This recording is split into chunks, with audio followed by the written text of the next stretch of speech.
All right, I'll kick this off. Greetings, everyone. My name is Don Rearden, here for Alaska Book Week. Going to chat with some of the brilliant minds behind the Fishhead Soup Group. What I think what we'll do first is just go around and introduce ourselves, maybe give a little bit of background, do it in the traditional way. We're on the Dena'ina land, maybe say which land you're on, where you're at if you know, and a little bit about who you are. My name is Don Rearden. I'm professor at UAA, writer, author, classic goofball. Come from Mamdreetluk land of the Yupik people. Got some my sister's artwork to represent here, the William the Lake Monster. Huge fan of your work and excited to chat about it a little bit. If we could go around and introduce yourselves, let's get this ball rolling. Thanks for coming. I'll jump in. So my name is Nathan Shafer. I'm on the Dena'ina, Anchorage. I'm a new media artist, special education teacher, illustrator, writer. One of the founders of Luk'ae Tse'Taas, the Fishhead Soup Comics. It's one of the most exciting cohorts of people to be a part of. Super happy to be having a conversation. I guess I can go. So I'm Richard Perry, and I'm Yupik and Gwich'in, and from Anchorage, Alaska as well. I'm a writer, journalist, and a photographer. And I moved here to Alaska when I was 33, which is about 17 or so years ago. And I came here to really learn about my family, and because my mother and sister, who were here at the time that I moved back to Alaska, were estranged. So I only knew my family in Kentucky. So I moved here to learn about the other side of my family and what it means for me to be an Alaska Native person. And I am also glad to be here and talk about Fishhead Soup.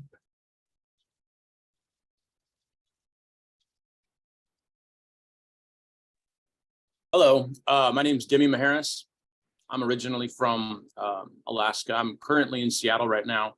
I'm a Chicxulub Village tribal citizen on Athabascan, illustrator. I started my career working for my tribe, illustrating our family's Yani Da'a stories into comic books, and just kind of over time have been, working on different projects and different comic books. And I'm currently part of Luk'ae Tse'Taas, and I'm working on the follow-up to my all original, full color, all ages graphic novel, Chicxulub. So nice to be here. Thanks for having me. Good stuff. Good stuff. David. I had it muted. Yeah, hello. I'm David Brame. I am fresh and new to the Fishhead Soup Group. Currently, I'm visiting family in Virginia right now, but I do live in Coho, which is near Kasilof in Alaska, and I've been there for a couple years. Yeah, I'm happy to contribute, and I'm currently I'm a comic creator of all sorts. So yeah, I'm happy to be here. Super cool. Yeah, can't wait to kick us off. I'm going to start real simple. Fishhead soup. Have you eaten it? Have you had plenty of fishhead soup? And yeah, tell me about that origin a little bit. And like any good comic, we need the origin story, the superhero story. How did this kick off?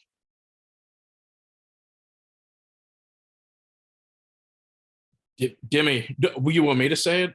Yeah, well, you're the one that invited me up. That's my starting point. So, all right. I thought we were okay. I'm gonna round it back though, because I want to hear the Luk'ae Tse'Taas Yana Dia is what I want, which is the interesting part to me. All the other stuff's cool though. So I started making a comic book called Wintermoot, and that was with my production company, Shared Universe. And I think I was right about to release issue number 2, and Richard approached me about having a comic book group that was intersectional, native run, culturally appropriate storytelling practices. And we were going to start doing grant money, but we were going to use Wintermoot as a proof of concept that we could make comic books with Alaskan themes that were super cool, viable, digestible, highly artistic, like all the things. And that like the quality was enough that we could have something that could contend with all the other graphic novels out there, and it wouldn't look schlocky regional. So I like the idea. Richard and I started working together. Eventually, after a couple of grant cycles, no, maybe it wasn't. Was it like 2020, Dimi? I think it was the first grant, actually, now that I'm thinking about it. We took the money and we did a Comic-Con up in Fairbanks. So that's when we brought Dimi and Melissa into the group. And then we did a panel with Rochelle and Dewey, who were some of the people who co-created Molly of Denali. So we had a nice little panel up in Fairbanks. And then, I mean, Richard and I had been friends for a bit, and Dimi and I had been friends online, but I had never met him in person. I want to say, like, right as soon as we started tabling, we became homies. Like, it was pretty quick that we realized we were family. We didn't really know each other all that well. I mean, we worked together briefly, but it was it just happenstance that we all connected really well. Yeah, but we didn't have a name for the group. We just, the grants, we kept calling it Wintermoot or whatever. And Dimi and Casey, his partner, started putting Chickaloonies together. And you could tell, like, just when they started putting it together, those first few images, like, it was going to be just completely dope. Like, it was just going to be so good. The illustrations were wonderful. The story, the all ages aspect. And we were still stumbling with trying to find a group. And then my understanding is that Melissa, who's Dimi's cousin from Chickaloon as well, was having a conversation with one of her aunties, and they had mentioned Luk'ae Tse'Taas, and that there was an equivalency in the way Fishhead Soup was made and the way we put comics together. Am I right, Dimi? Yeah, I think that's safe to say. I mean, taking all these ingredients that, may otherwise be overlooked or, dare I say, underrepresented, and putting them all together into some kind of like delicious new combination. I just think creatively, like as a team, we're, really attempting to try something, fresh and respectful here with this. And, quite frankly, I think Fishhead Soup just sounds cool. It sounds punk rock. And I think all of us are like, for that. So it represents us really well. Right. But one of the cool things when Dimi and Casey released Chickaloonies, so they're in Seattle and they did this nice tour of Alaska releasing the book. But they performed the Luk'ae Tse'Taas story for kids, which was, I mean, the comic book was already cool, but that was just like a whole nother level of the coolest stuff I've ever seen in my life. There was audio, performance, animation, sound effects, music, and it was completely in line with the Yanadia storytelling that Dimi grew up with. Yeah, just a really quick thing on that. My grandma was our clan grandmother for Chickaloon, and she helped, pass down all the culture and knowledge and language and stories, which were my favorite. So I grew up hearing these Yanida'a legends. And after my grandma passed away, my mom took up the mantle of storyteller and shared our family's, history and the Yanida'a stories with a whole new generation of kids up there in Alaska, in classrooms and gatherings. And then, mom passed away, and I felt that this Chickaloonies project and this Fishhead Soup group was a way to continue that storytelling tradition.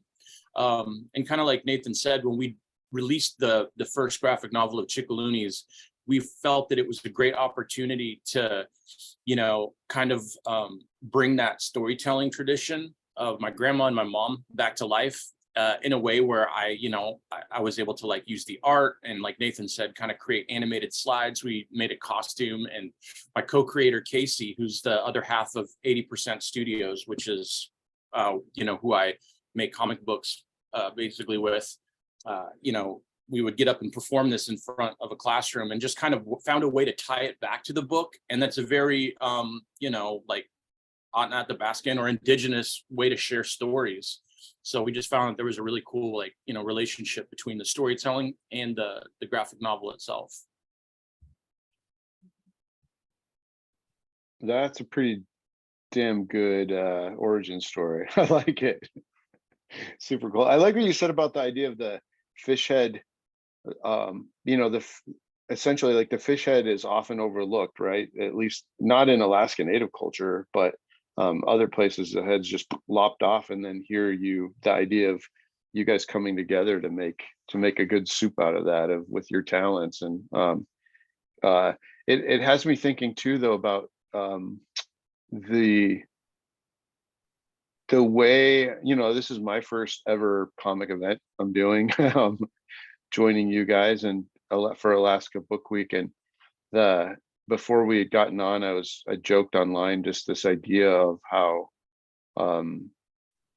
comics and video games have, like, education and literature, we look down our noses at those art forms. Meanwhile, they've blown up, and they are like they're sort of everything about, you look at the Marvel, it's its own universe, and it's the only movies that are kind of made. And the video game industry has never taken a hit with all of the different things that have happened with, the economy and video. It's grown and grown and grown. And so I think it's really, to me, it's inspiring to see what you guys are doing.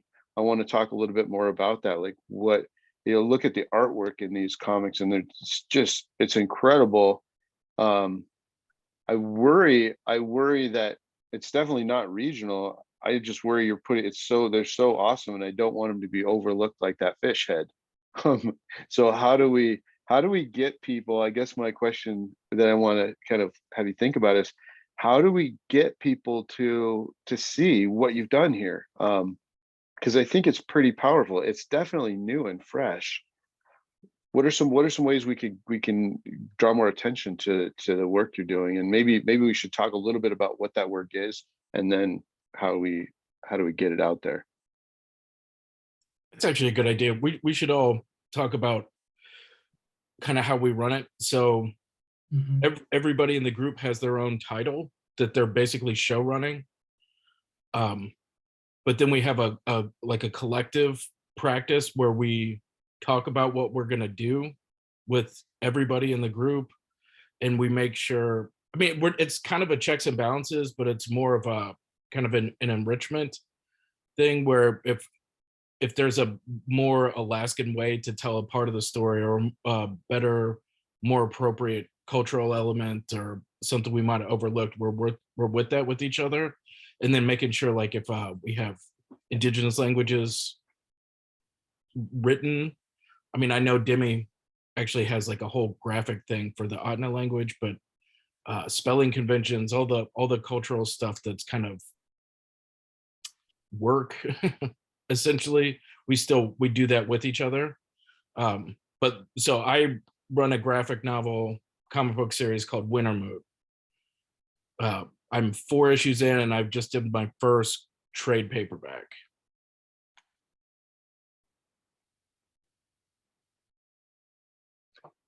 I can add a little bit more to that if you were done, Nathan. Yeah. Oh yeah. Sorry, I should have said I'm done. Done. I think from a kind of Alaska Native perspective is where I am trying to approach this, and this is about community and getting our stories right, so that there's not a lot of misrepresentation if we can avoid that at all possible. In fact, there's some things that we're interested in correcting along the way. And it's a little bit of a funny thing. Our name, we had a typo in it, and it was originally Fishhead Potato, the way it was spelt out. And one of the elders that Melissa works with pointed that out. So we made that correction. And that's a good symbolic way that we adapt and we try to make things as correct as we can. Potatoes are great, but Fishhead Soup, we made that correction. And that's just a really good illustrative ways of sharing how we work together. And it's also about, I think Nathan uses this word a bit more than I do, intersectionality. Because we're not an exclusive Alaska Native group. This is about doing things in the real world and the real life, the way it can be done, with more of a Native-centered kind of theme or value, where it's not about just making a boatload of money. It's about sharing stories, and so that especially children have the opportunity to see their voices and their faces in the media. And that has always been something important to me. And showing that, in these really nice stories, that they see their voices, or they hear their voices and they see their faces represented for them. And that's a big, powerful thing for anyone who's emerging, in the school system. What's your title? Hmm? The book you're working on. So the comic book that is being developed right now that I wrote is called The Wild Men of Denali. And it's a family tale that, I kind of adapted. And it was actually part of Nathan's world that we populated. Oh, that's right. Yeah. That might actually be that's part of the origin story we skipped.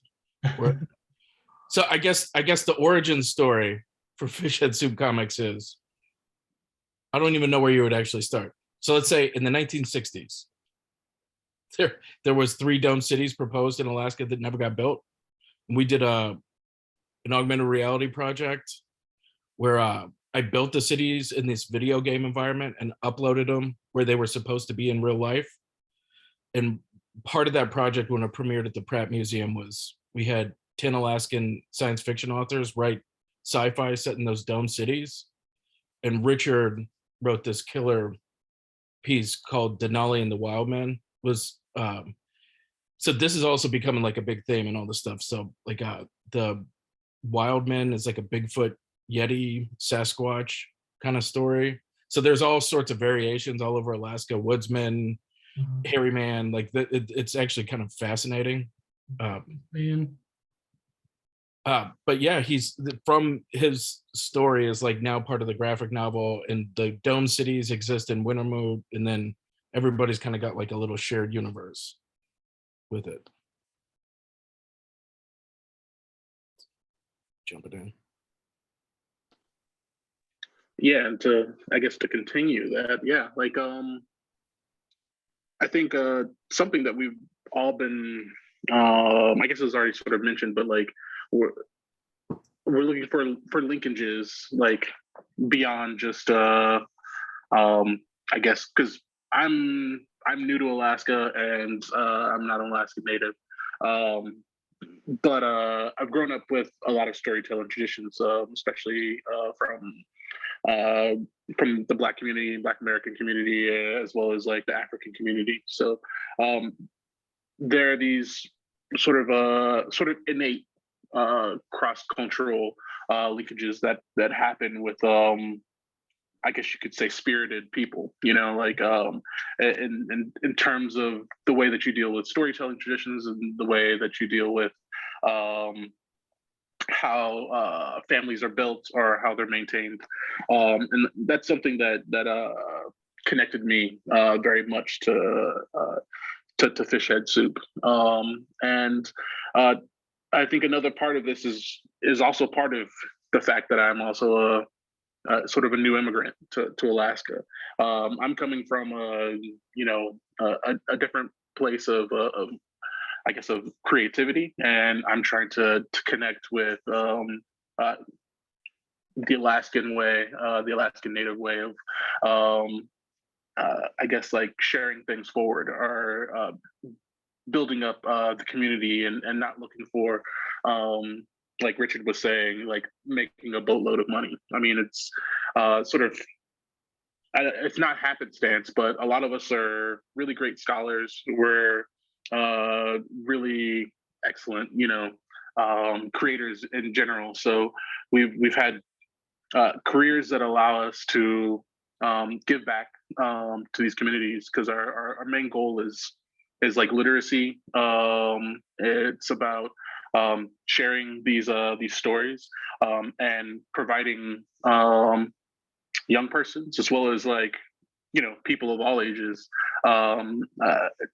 a type of media that is I don't want to say easily digestible. I mean, accessible, I think is the right word. Where that's what we want to do, and that's something I've always wanted to do, and I've encouraged others also to do. So I'm happy to be a part of this, and yeah, I'm contributing to Wildman with Richard, and I'm also working on a piece about it's called Dusty Funk, and it's a sort of a futuristic sci-fi tale, but what it does is the main character, humanity has left Earth and has come back to Earth, and the main character crash lands in Alaska and learns to survive and thrive within the wilds of Alaska. But it also deals with sort of these intersectionality points between being a Black individual in this new place and connecting that with these historical and indigenous traditions and ways of being. That sounds super cool.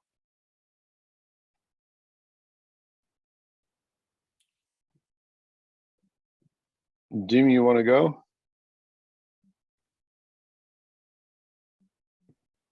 Yeah, I think that there's a real opportunity here to, like David was saying, I mean, get different viewpoints and perspectives on this. And there's a respectful way to do it. And I'm really excited about, we're not I don't think our goal here is to like so much, well, our main goal is to preserve or to like preserve culture, but it's to enrich it and to tell new stories and find like, how do you go about telling new stories in this way?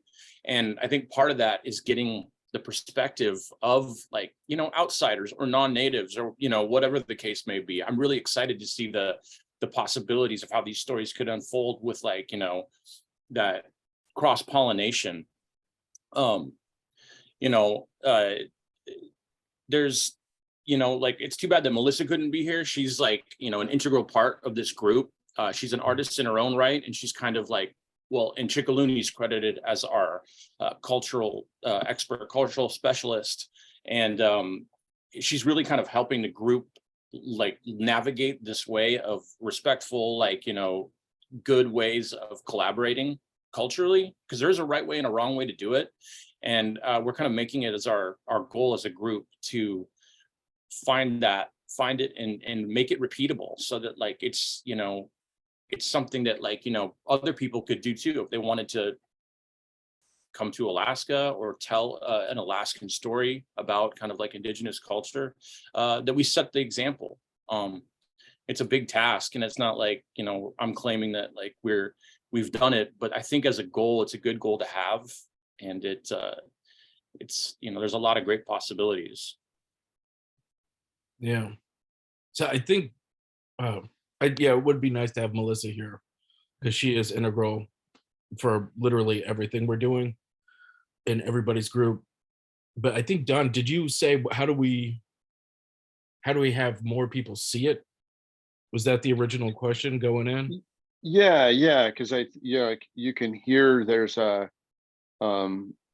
undercurrent of what's important about what your work here, that I think is pretty inspiring. It's not just purely entertainment and to make money. You all of you are hitting on other really important elements of why you're doing this work, and you don't want it to go unseen, right? And so yeah, how do we, who do you want to reach? And I can already kind of hear who I think that is, but like, how do we do that? Who do we want to hit, and how do we want to do that? So I don't want to speak for the whole group, but I'm pretty confident we all agree.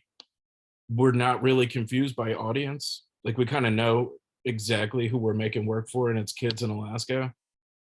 Like, that's just who it is. Everybody else who likes it is gravy.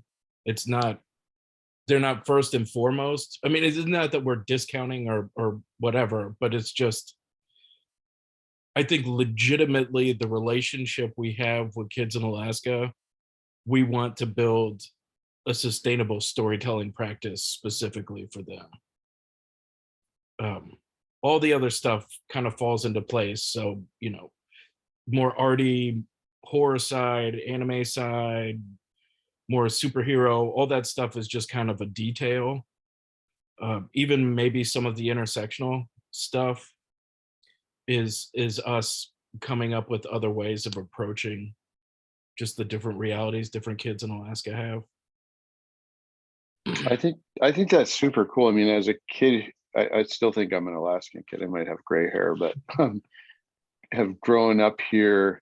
We're a place where we don't learn from our history, the experience that have happened here, unless you're fortunate enough to have elders who would share that. But then also, like, kids are trying to survive in this modern world too, and it's for a lot of them, the past doesn't look so cool or sound so cool. And what you guys are doing is taking some of that wisdom and knowledge that you've learned and embedding it in something that definitely looks a little more cool for them in terms of, it's they're superhero like. That's something I've always thought about too, is we really historically have had some incredible superheroes, native superheroes like Ada Blackjack and Katlan, I can't pronounce his name right, I'm sure, like the Tlingit hero. I mean, just like these epic killer heroes. Apanukbuk's my favorite Yupik one. They're superhero like with what they could do, and then the idea of what you guys are doing is, like transitioning and showing the culture in a vibrant and colorful aspect, like the Wild Men of Denali, like just a flash, like people don't get to see. The artwork is just stunning, but then you can hear some of what, like right on the beginning, if you don't mind me reading a little bit here. Heroes wear a mask, and our people have masks that span beyond the last 10,000 years. For us, story is a living, breathing manifestation of our lifeways, what we value. Stories tell us of our ancestors and where communities have been, and all of these things shape the path before us. I mean, boom, right? Like, there it is. That's kind of what you guys have been hitting at, and it's just, dang, yeah. The art for that particular introduction to the comic is actually by Dimi. Just to point that out. Yeah, it's rad. So that one should be coming out soonish, within a year, right? The Wildman book. Yeah. I'm excited for it. I'm working on Chickaloonies, but if I'm not mistaken, Richard, you're hard at work on getting Wildmen going, right? The full release. Well, we were working with David. David, if you want to chime in anytime here, we connected with him just recently. I just wanted to make I have. we are I have been. Not hearing you, David. Project in my continual succession of projects. I'm finishing up like a big book right now, and Wild is on deck. And yeah, I'm excited to get that going. Because hold on a second, David. You are not bragging enough, bro. All right. So Nick, all right. So stop. Everybody stop real quick. Look at David Brame. This is like wonderful guy right here. Right now, Lion Man, the first African American hero that was written, is being rebirthed. Mhm. David's illustrating it. John Jennings is writing it. That looks like one of the coolest things I have ever seen. Friggin' kudos to you, David. Like that's dope. After the Rain was That's awesome. adaptation of Nnedi Okorafor's short story, and she is like science fiction royalty. Like she's one of the best in that graphic novel. It was up for an Eisner this year. So David's like, I don't want to see him just casually saying like, oh, all this busy work. This busy work is some of the best stuff on the planet. Busy work. Like, oh yeah, I got a Rodney Barnes book coming out next too. So yeah. Rah. I I heard don't know that. if you know who Rodney Barnes is. Yeah. No, this is all I've been looking for. I guess this type of group to be a part of, and to contribute to. I feel like all of us are always in sort of perpetual learning and creative experience for us right now. But I mean, being able to add to the sort of the lexicon of Alaskan stories, and adding to that, like, is I think it's something all of us are sort of intimately connected with and want to contribute to. So yeah. Thanks, Nathan. No, I mean, I think this is one of the things that set the group apart when that was it like December or January. I don't remember what it was. It was Fairbanks. It was like -40. It was the middle of winter, and we were doing Arctic or a Comic-Con. So like super cold, and hanging out at that table with Melissa and Joelle and Richard, Demi, and me. I don't know, the conversations just started going in these like wonderfully odd tangents that were so wonderful, beautiful, but everything that started coming together with the group, like the quality of the content was just so high. Like that's the thing that just made me feel great about the whole thing. The words, the way the stories were being put together, the way social practice was like 100% integrated into how we were doing it. Nobody was fighting that, just taking it in, and these new ways, or new ways, that's not the right word at all. And this is where like Melissa would come in handy. It's not new from like a Western perspective. Correct me if I'm wrong, Richard, but from like a Western perspective, it's a changing of that, but it's something that Indigenous stories have always done. Mhm. So it's a for those of us that are not Indigenous in the group, it's listening, watching, and paying attention, and then it's not, it feels like it's not the right word, but imitating when appropriate. Mhm. So how am I supposed to tell stories inside of this context? Because nobody's telling me we don't want you telling stories, we don't like it. People are collaborating and we're working together, but there's a way where I enter a conversation or a storytelling thing appropriately, respectfully, and willing to change. Absolutely. Yeah, I think you know, it was already hinted at, but like are sort of maybe explicitly told. But you know, superheroes are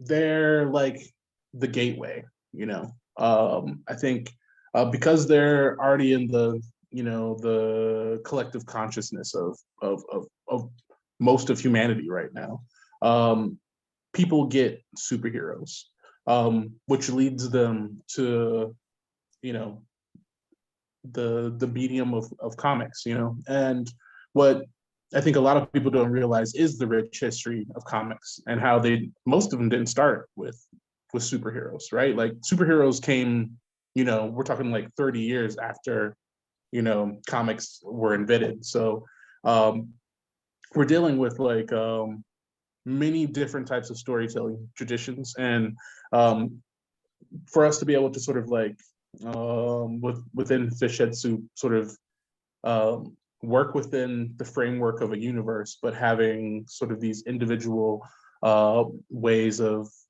engaging in storytelling is like I think is the most, I don't want to say the most important aspect, but it is the maybe one of the most giving parts of what we're doing, and what we're doing in the way that we're telling stories, and the way that we're trying to connect with young people. You know, it's like, hey, if you don't like this part, we got these other these, you know, all these other parts that you can get down with. You know, maybe what you're looking for isn't superheroes. Maybe what you're looking for is, you know, some horror or some cryptids, or you want to, you know, maybe you want to do something that's, yeah, like a little more arty or surreal, or you know, all of that stuff is there, and it all has like I think its own sort of power, and I think Fishhead Soup is like you know, it is a delicious concoction of what we're creating.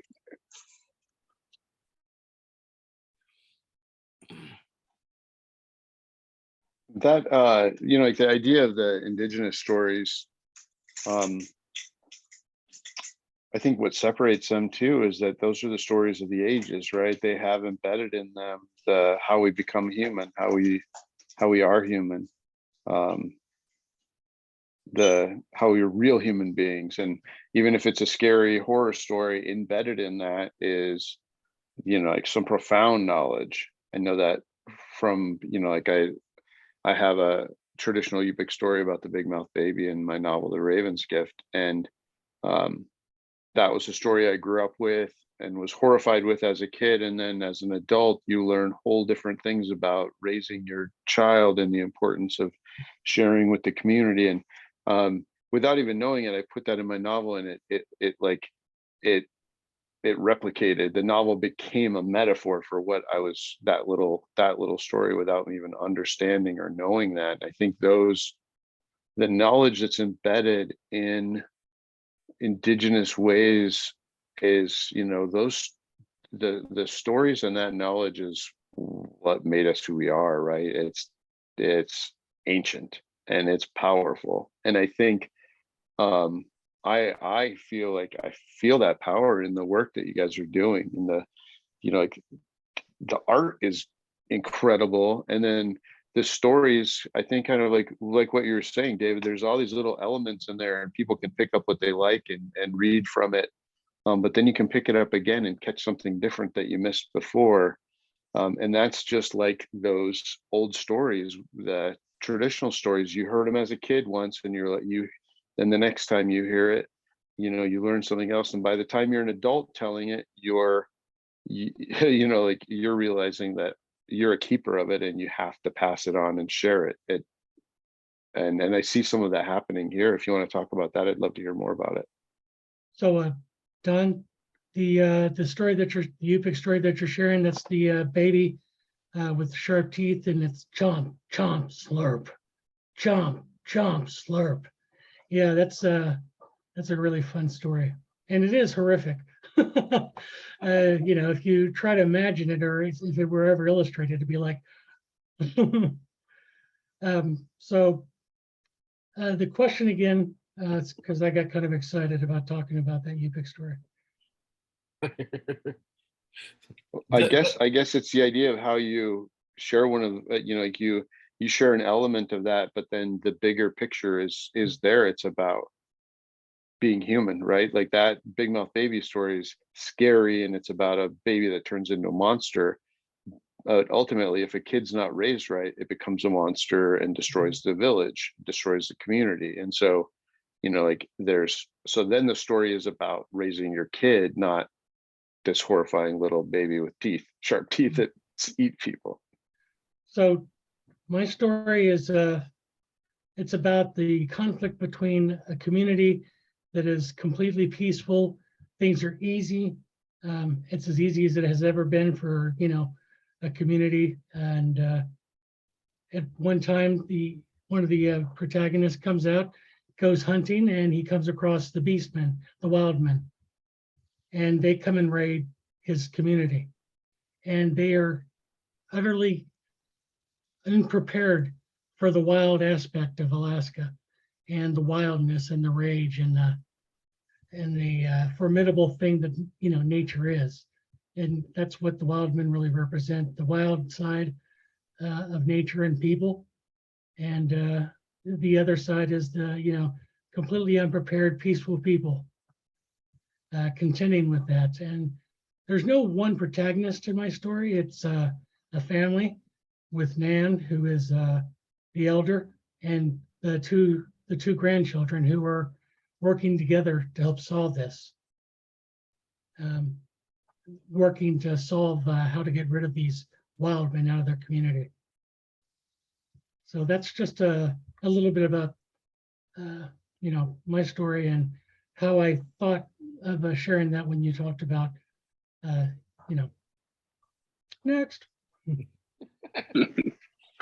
Yeah, I think part of getting at that, I mean, I'm sort of I'm an Afro-surrealist and an Afrofuturist, mostly with a lot of the work that I do. Well, I do a lot of Afro-based work, Afro-surrealism, horror, whatever, so I engage in sort of genre type work. But I think the thing about them is like, we have like, I guess what it might be called is like speculative fiction, in a way, where it's not really magical realism or anything like that. It's taking from, or I guess not taking, but like observing and documenting what's already happening, and then finding clever and creative ways to sort of recreate those stories or recreate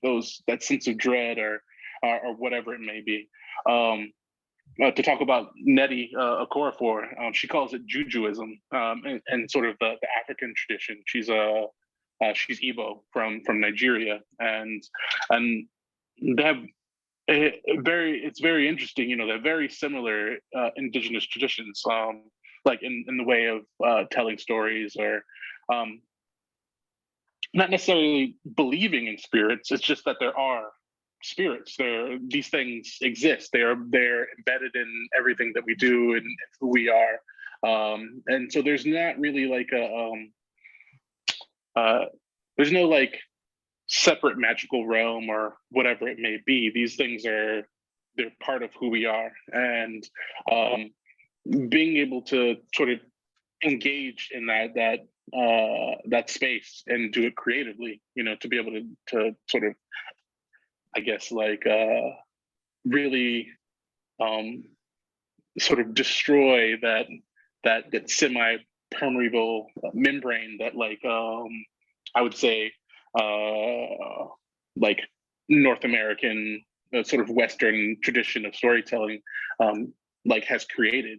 Like what we're trying to do is like remove that membrane and allow people to sort of really both connect with the sort of the spirited side of who we are as people, as well as having that connect to who we are as, Alaskans and North Americans, or however we want to like talk about ourselves that way. So like that's one thing I really like about this, because you can you can deal with things that are traumatic or scary or are continually and constantly happening to you as an individual. But finding these creative outlets and ways to connect that to people and to sort of give those stories out. I mean, that's like, I think that's the best part of being, at least for us, or especially for me, like being a comic creator, you know. Yeah. Next. Just to talk a little bit on this point, growing up, kind of halfway hearing these old stories, but then also, like being into comic books and movies and video games, that was a huge inspiration for like how to approach the work I'm doing with the group. For our comic, the two main characters, we got Mr. Yelly and Sasquatch Emoji. We wanted these characters to be like heroes and like, in their own story.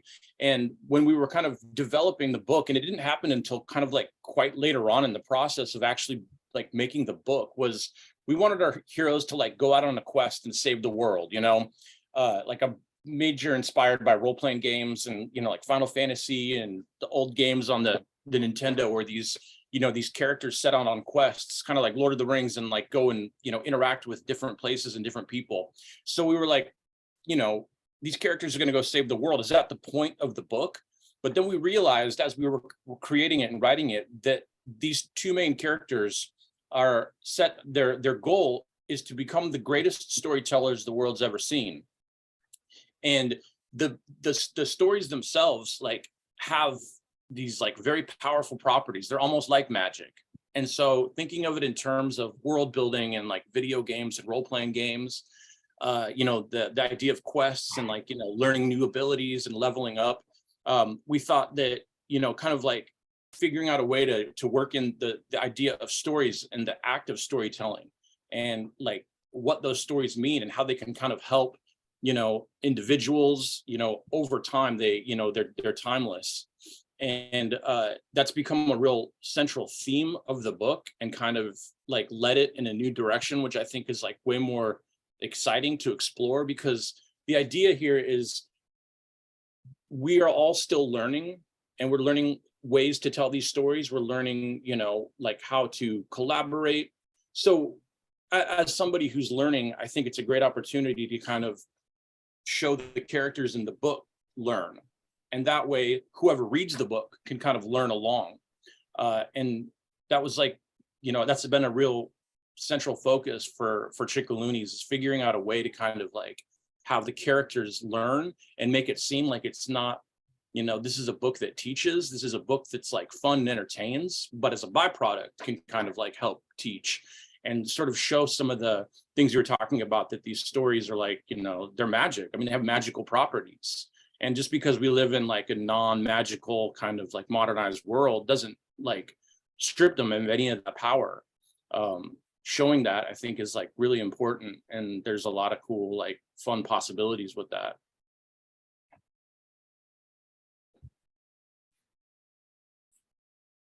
Yeah, nicely said.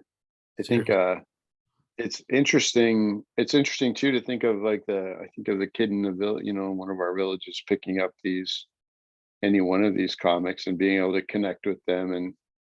And that idea of magic is, it's the permeable lines that you're talking about, David, that those exist here, right? Like, like my sister, like this illustration of the lake monster, that they live on that lake, that monster's real. I grew up with Hairy Man's real. The little people are real. And so when somebody says they saw them, or they tell a story of those mythical creatures, you believe them, and they're not mythical. And I think it's inspiring what you guys are doing in that way too, of weaving in the possibilities. But then I love the future sense too, that I think that's what's lacking for a lot of kids. I mean, Alaska has such horrible rates of suicide, like that there's a lack of hope.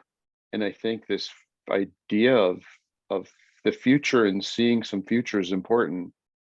And so it's neat to see the way you guys are like weaving it in, and there's not going to be a future if the important elements of culture aren't learned and cherished and carried forward too. Well, we've been on for quite a while, but I would like to, before we wrap up, the one thing I would like to ask is, I'm thinking about people who might view this and they're going to be interested, if they haven't checked them out already, getting the comics themselves, but how can they help? You know, like there's definitely sounds of a mission here of what Fishhead Soup is doing. How do we take that bowl and make it bigger and get more people to have a taste and spread it around? Because I think that's what we want. I got a couple of answers to that. Anybody jump in if they want, but we have a website, the Fishhead Soup Comics. There's a store on there. 80% Studios has a store on the Fishhead Soup Comics website. Just for Wintermoot right now, we're working on getting everybody else, but part of my campaign when that first trade paperback came out was that I was working with the Alaska Library Network, Consortium Library, and LUSAC Library, and the Alaska Native Village Corporation Association. And this wonderful former head librarian of the LUSAC Library, Mary Jo Torgensen, one of the last things she did before she retired was she wrote a grant, and that grant was for the Fishhead Soup Group to start a distribution network to all the different villages, communities, libraries, and schools in the state.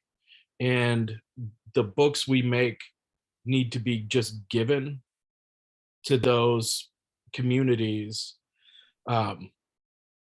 Eventually it'd be nice to sell some of the stuff to the communities, but also not just the digital copy, which we have and we want everybody to use, but like physical books that the kids can open up and see Sasquatch emoji or Ogpic or, wild men, all that kind of stuff, being able to physically hold it. But on the Fishhead Soup Comics website, there's a donation button. So for $16, and I want to bring the price down soon, but the paper shortage actually cost me about $16 a book to print. So for cost, we will ship a comic book out to the community of your choosing. So any library, any school, everything's culturally appropriate, curriculum ready stuff. I don't know what our equivalent would be for Chickaloonies getting into the thing, but it'll come with a little tag from the Alaska Library Network saying, this isn't unsolicited donation. This is vetted through the Alaska Library Network, and we want all the communities in Alaska to have Luk'ae Tse'Taas Comics. Cool, that's great. It'd be great to get it on like the what's the book thing, Battle the Books or something too. Yeah, and to be honest, like I'm gonna throw it out. Ishmael Hope is like this awesome author, artist, like kind of Renaissance man. I remember years as a teacher, I would show kids Never Alone, and they would lose their mind how great Never Alone was. I would like to say that I did it with Wintermoot, but I'm too Alaskan to like just out of nowhere show kids that I make a comic book. But I got that with Chickaloonies too. When I would show them Chickaloonies, they would lose their mind. There's a thing that happens when they see that, and they see high quality, well done, super dope media that way. It's just, there's nothing like it. There's really nothing like seeing that. Yeah, no, yeah, I'm glad you mentioned Never Alone, because it had me thinking of the artwork and the quality in these is on par with that too. Yeah. Gorgeous stuff. Yeah, I'm really proud of you guys and happy to have had this little discussion. You got anything else you want to share with people before we sign off? I Richard's think if we're asking for, how can people help? I think $200,000 is a good start, so we can get a Chickaloonies like animated piece. I would love to see that. So that's what I'm gonna ask. So anything like that will be great. It feels like a joke, but we actually really could use, like, if somebody's got a business. I mean, we're artists, we're culture bearers, we're community activists. We do our best with business, but none of us are marketers or business people, bankers, accountants. So we manage, but we don't have a brain for it. And honestly, the relationships we have with each other, for most of us, are probably more important than the books we're actually making. And getting the content right is more important. So we can't really take our eye off that ball. So $200,000. I mean, if it wasn't their focus to be looking at making sure all that was working, I mean, yeah. Oh man, I'd cut you a check today if I could. Or I could cut you a check, it just wouldn't go anywhere. But it'll come. I think the work you guys are doing is really great. Anyone else want to chime in before we go? Well, I just have a little bit to add that one of the cool things about us working together, we kind of put Easter eggs in some very common elements in the comic books that'll show up throughout each of our stories. One of them that comes to mind is the snow goggles. They tend to show up here and there. And just kind of Easter egg type stuff, as I think the little bit of hidden stuff that you might see and notice if you're reading through all of our materials. The snow goggles, actually. All right, sorry, I know we're trying to close out. Snow goggles, though. Don at some point read from Richard's story about the masks, and for thousands of years, when we were developing, and honestly, Chickaloonies isn't like a superhero universe like Wintermood is. Like, they're very different kinds of stories, but it's shared. So the way it's done is different. But when we were designing the look of the Wintermood characters, we were going for equivalency stuff. So the cape and cowl kind of look as superheroes we weren't going to use, but the snow goggles kept coming up as like this cyberpunk kind of visual that was just super rad. It looked cool. It did the thing like the masks do for Batman or whatever, but it also lent itself to something else. So I had that on a couple of my characters, but watching them in Dimi's and Casey's comic was something else completely. Like it just, the world just keeps exploding all these different ways, and it gets so much richer and deeper and more thoughtful. It's that delicious soup, right?